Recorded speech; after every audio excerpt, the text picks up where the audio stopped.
Good evening and welcome back to another episode of The Longing. Today we are once again going to be continuing to read Moby Dick. And we were part way through a chapter. So, we just finished this.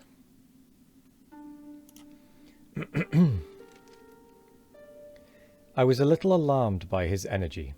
Perhaps also a little touched at the hearty grief in his concluding exclamation, but said as calmly as I could, "What you say is no doubt true enough, sir. But how could I know there was any peculiar ferocity in that particular whale, though indeed I might have inferred as much from the simple fact of the accident? Look ye now, young man, thy lungs are a sort of soft, do you see? Thou dost not talk shark a bit. Sure, you've been to sea before now. Sure of that?" "Sir," said I thought I told you that I had been 4 voyages in the merchant. Hard down out of that. Mind what I said about the merchant service. Don't aggravate me. I won't have it. But let us understand each other. I have given thee a hint about what whaling is. Do you yet feel inclined for it?" "I do, sir." "Very good.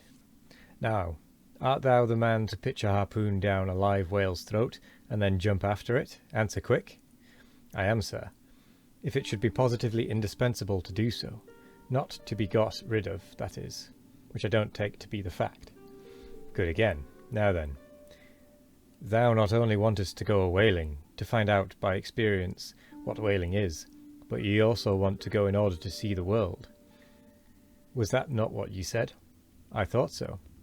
"Well then, just step forward there and take a peep over that weather bow, and then back to me and tell me what you see there."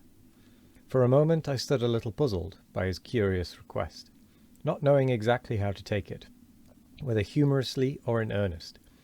But concentrating all his crow's feet into one scowl, Captain Peleg started me on the errand.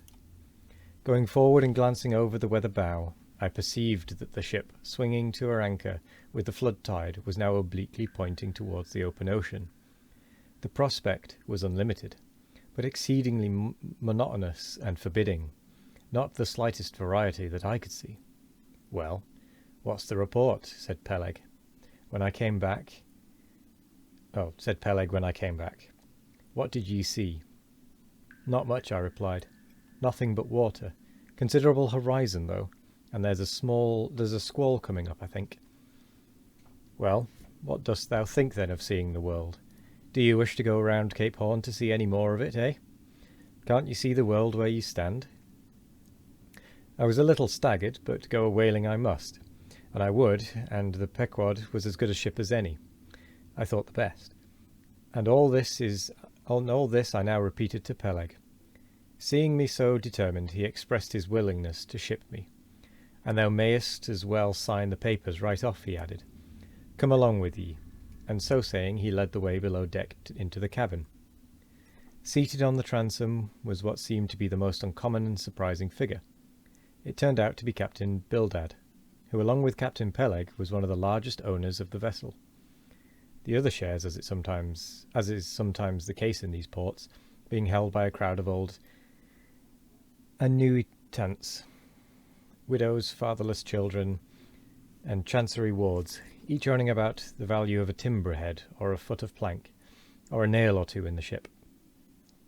People in Nantucket invest their money in whaling vessels the same way you do in yours, in approved state stocks, bringing in good interest.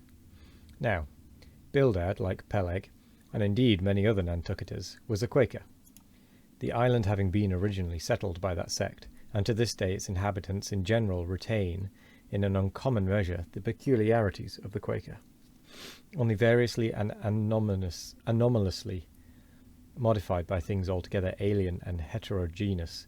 For some of these same Quakers are the most sanguinary of all sailors and whale hunters.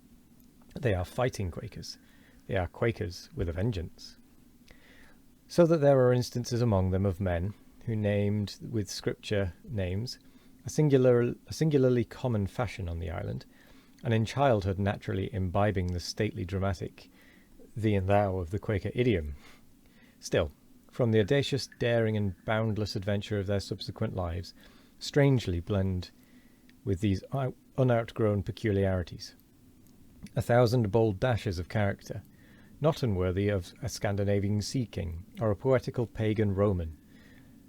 And when these things unite in a man of greatly superior natural force, with a globular brain and a ponderous heart, who has also, by the stillness and seclusion of many long night watches in the remotest waters, and beneath constellations never seen here at the north, been led to think untraditionally and independently, receiving all nature's sweet or savage impressions, fresh from her own virgin voluntary and confiding breast, and thereby chiefly, but with some help from accidental advantages, to learn a bold and nervous lofty language, that man makes one in a whole nation's census, a mighty pageant creature, formed for noble tragedies. Nor will it at all detract from him, dramatically regarded, if either by birth or other circumstances, he have what it seems a half-wilful overruling morbidness at the bottom of his nature. For all men tragically great are made so through a certain morbidness. Be sure of this, O young ambition. All mortal greatness is but disease. But as yet we have not to do with such a one, but with quite another, and still a man who, if indeed peculiar, it only results again from another phase of the Quaker, modified by individual circumstances. Like Captain Peleg, Captain Bildad was a well-to-do retired whaleman, but unlike Captain Peleg, who cared not a rush for what are called serious things, and indeed deemed those self-same serious things of veriest of all trifles, Captain Bildad had not only been originally educated according to the strictest sect of Nantucket Quakerism, but all his subsequent ocean life, and the sight of many unclad lovely island creatures round the Horn, all that had not moved this native-born Quaker one single jot, had not so much as altered one angle of his vest. Still, for all this immutableness, was there some lack of common consistency about worthy Captain Bildad. Though refusing from conscientious scruples to bear arms against land invaders, yet himself had illimitably invaded the Atlantic and Pacific, and though a sworn foe to human bloodshed, yet had he, in his straight-bodied coat, spilled tons upon tons of Leviathan gore. How the old catgut whaleman, his crew upon arriving home, were mostly all carried ashore to the hospital, sore, exhausted, and worn out. For a pious man, especially for a Quaker, he was certainly rather hard-hearted, to say the least. He never used to swear, though, at his men, they said, but somehow he got an inordinate quantity of cruel, unmitigated hard work out of them. When Bildad was a chief mate, to have his drab-coloured eye intently looking at you made you feel completely nervous till you could clutch something, a hammer or a marling spike, and go to work like mad, at something or other, never mind what. Indolence and idleness perished before him. His own person was the exact embodiment of his utilitarian character. On his long, gaunt body he carried no spare flesh, no superfluous beard, and his chin having a soft, economical nap to it, like the worn nap of his broad-brimmed hat. Such, then, was the person that I saw seated on the transom when I followed Captain Peleg down into the cabin. The space between the decks was small, and there, bolt upright, sat old Bildad, who always sat so, and never leaned, and this was to save his coat-tails. His broad brim was placed beside him, his legs were stiffly crossed, his drab vesture was buttoned up to his chin, and spectacles on nose. He seemed absorbed in reading from a ponderous volume. "Bildad," cried Captain Peleg. "At it again, Bildad, eh? You have been studying those scriptures now for the last 30 years, to my certain knowledge. How far ye got, Bildad?" As if long habituated to such profane talk from his old shipmate, Bildad, without noticing his present irreverence, quietly looked up, and seeing me, glanced again inquiringly toward Peleg. "He says he's our man, Bildad," says Peleg. "He wants to ship." "Dost thee?" said Bildad in a hollow tone, and turning round to me. "I dost," said I, unconsciously. He was so intense a Quaker. "What do you think of him, Bildad?" said Peleg. "He'll do," said Bildad, eyeing me, and then went on spelling away his book in a mumbling tone quite audible. I thought him the queerest old Quaker I ever saw, especially as Peleg, his friend and old shipmate, seemed such a blusterer. But I said nothing, only looking round me sharply. Peleg now threw open a chest, and drawing forth the ship's articles, placed pen and ink before him, and seated himself at a little table. I began to think it was high time to settle with myself at what terms I would be willing to engage for the voyage. I was already aware that in the whaling business they paid no wages, but all hands, including the captain, received certain shares of the profits called lays, and that these lays were proportioned to the degree of importance pertaining to the respective duties of the ship's company. I was also aware that, being a green hand at whaling, my own lay would not be very large.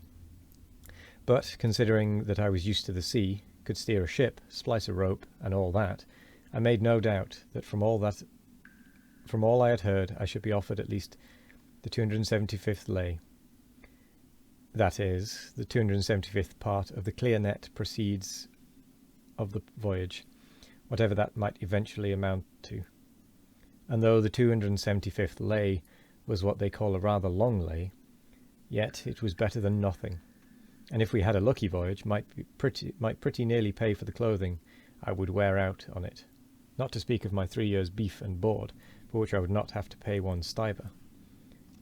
It might be thought that this was a poor way to accumulate a princely fortune, and so it was, a very poor way indeed. But I am one of those that never take on about princely fortunes, and am quite content if the world is ready to board and lodge with me, while I am putting up this grim sign of the thundercloud.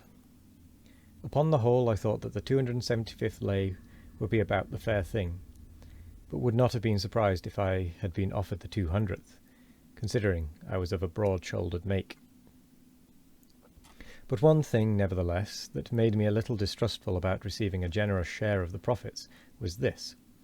Ashore I had heard something of both Captain Peleg and his unaccountable old crony Bildad, how that they had been principal proprietors of the Pequod, therefore the other and more inconsiderable and scattered owners left nearly the whole management of the ship's affairs to these two, and I did not know but what the stingy old Bildad might have a mighty deal to say about shipping hands, especially as I now found him on board the Pequod, quite at home there as in the cabin, and reading his Bible as if at his own fireside.